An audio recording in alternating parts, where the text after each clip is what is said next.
আমরা পরিষ্কার ভাষায় বলি, আমরা ইসলামী রাজনীতি করি। এদেশে খেলাফত রাষ্ট্র ব্যবস্থা প্রতিষ্ঠার জন্যই আমাদের জীবন যৌবনকে আমরা উৎসর্গ করতে চাই। আপনারা কে কি রাজনীতি করবেন আপনাদের বিষয়। আমরা আমাদের আদর্শ আপনাদের উপর জোর করে চাপিয়ে দিতে চাই না, কিন্তু আমাদের রাজনীতির প্রতি যদি কেউ বৈষম্যমূলক দৃষ্টিভঙ্গি নিয়ে তাকাবার চেষ্টা করেন, চোখ উপড়ে ফেলবো। আমরা কারো করুণা চাই না, অধিকার চাই। ভিক্ষা চাই না, আমরা অধিকার চাই।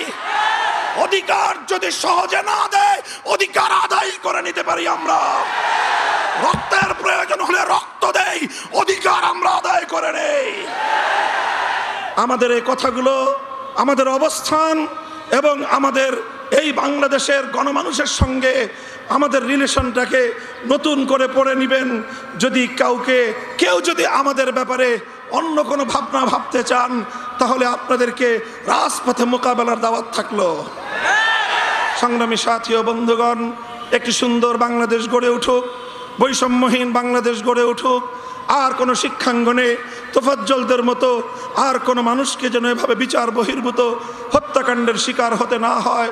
সকল বিচার বহির্ভূত হত্যাকাণ্ডগুলোকে তদন্তপূর্বক প্রকৃত দোষীদের বিরুদ্ধে ব্যবস্থা গ্রহণের দাবি জানিয়ে একটি সুন্দর সুশৃঙ্খল উপনিবেশহীন, উপনিবেশবাদহীন, উপনিবেশবাদ মুক্ত স্বাধীন একটি স্বনির্ভর জাতি গঠনের জন্য যা যা করতে হয় তা করার জন্য আহ্বান এবং তার সহযোগিতার আহ্বান জানিয়ে বক্তব্য শেষ করলাম। নাসরুম মিনাল্লাহি ওয়া ফাতহুন করিব।